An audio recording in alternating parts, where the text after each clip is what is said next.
captionnya tulis ini. Itu sering banget ya kayak gitu. Sering gitu. Aduh, Makanya jangan deh. hati-hati, yang jelas sih bukan salah satu, tapi yang paling utama untuk melindungi dari hal seperti itu adalah dekatin diri ke Tuhan. Iya. Ya kan? Iya sih. Terserah aja. Doa. Serem loh. Oh, baik-baik aja ya. Ya, biasa juga. Sesekali pinjamlah hati orang yang kamu sakiti, agar kamu dapat merasakan sakitnya disakiti. Berikutnya akan hadir seorang pria yang mengaku menjadi pengikut setan untuk mendapatkan semua yang diinginkannya. Malam hari ini kami akan panggil dia dengan nama samaran. Kami persilahkan Lukman.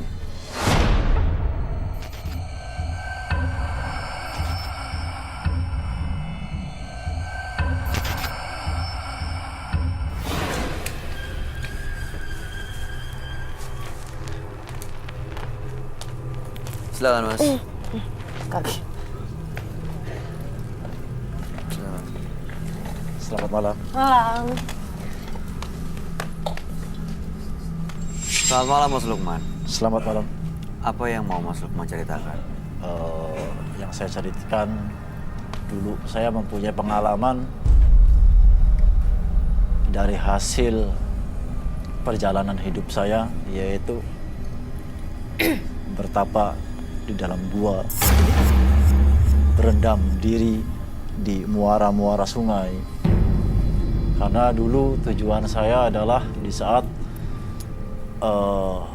melakukan ritual-ritual tersebut, banyak hal-hal yang membuat diri saya itu merasa aneh dan sering timbul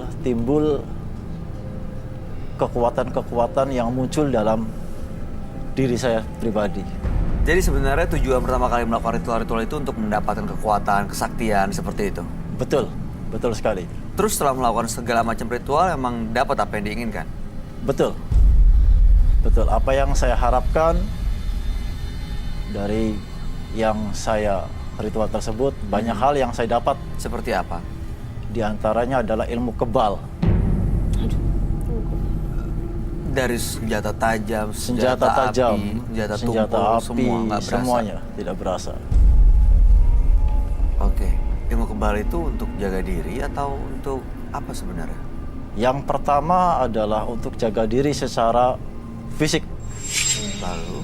Ya, yang kedua secara batinia menjaga diri kita dari serangan-serangan gaib seperti santet, sihir, tenung, guna-guna, gendam, hipnotis, dan lain-lain sebagainya.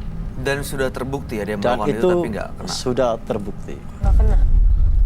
dan Oke. tidak kena. Tujuan Mas Lukman datang ke sini untuk apa sebenarnya? Ya, yang pertama, yang tadi saya ceritakan, yang pertama itu ya seperti itu. Yang kedua, di dalam perjalanan saya itu pernah saya melakukan dari hasil pertapan-pertapan tersebut, saya melakukan suatu pengobatan. Ya, pengobatan tersebut yang niatnya awalnya baik, tapi berujung maut.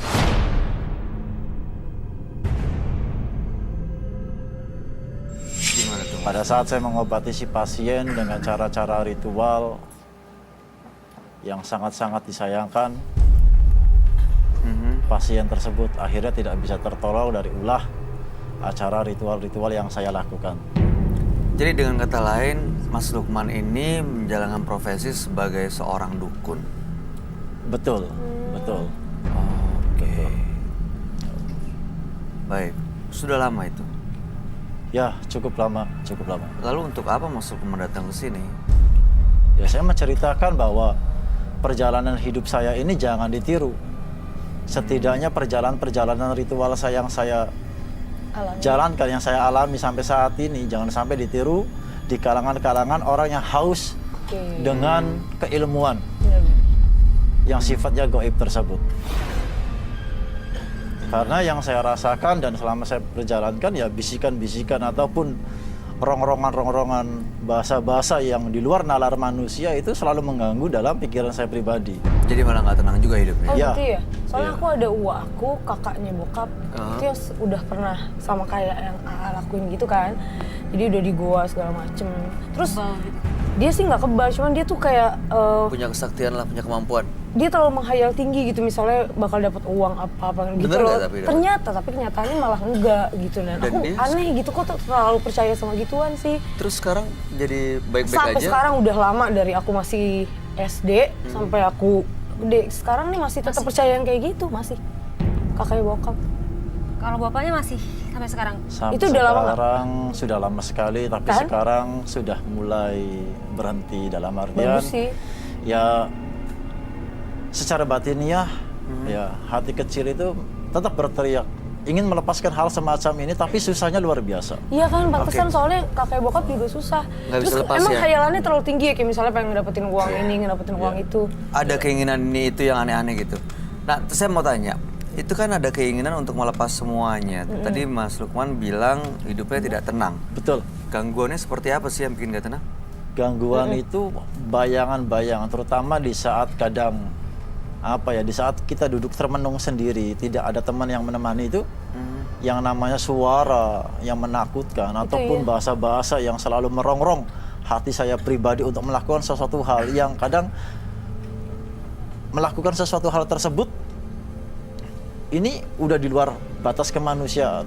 Salah satu contoh adalah coba kamu santet orang itu. Hah? Coba kamu lukai orang gitu. Pernah diikuti nggak bisikan itu? Hal semacam itu sering sekali diikuti. Jadi dengan kata lain Iya. Mas juga pernah mengirim santet ke orang? Ya, Tanpa pernah. sebab apapun.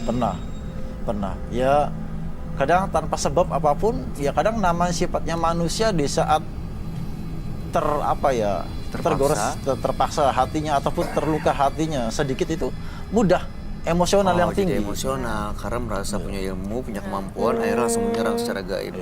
Susah Baik. tapi hilangnya ya. Mas Lukman, mudah-mudahan malam hari ini belum terlambat untuk menghilangkan semuanya. Kami akan ajak Anda untuk langsung bertemu dengan sahabat kami. Dia adalah seorang indigo. Kami persilahkan Roy Kiyoshi.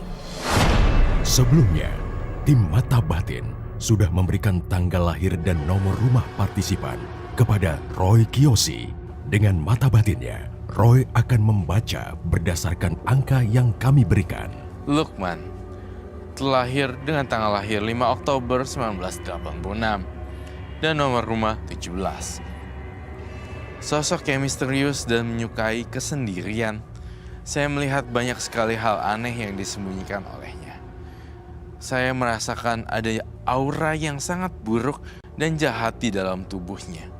Saya melihat adanya sahabat yang selalu melindunginya. Sahabat inilah yang selalu ngontrol Lukman untuk melakukan hal yang tidak wajar.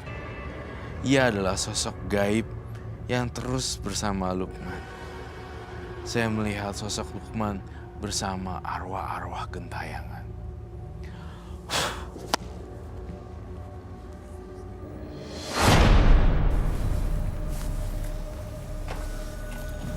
Selamat malam. Selamat malam Roy. Silakan duduk kembali. Terima kasih. Saya konfirmasi namanya dulu ya. Betul Lukman, Pak Lukman dengan tanggal lahir 5/10/1986 dan nomor rumah 17. Betul sekali. Tunggu deh. Ini saya punya vision aneh. Kenapa ya?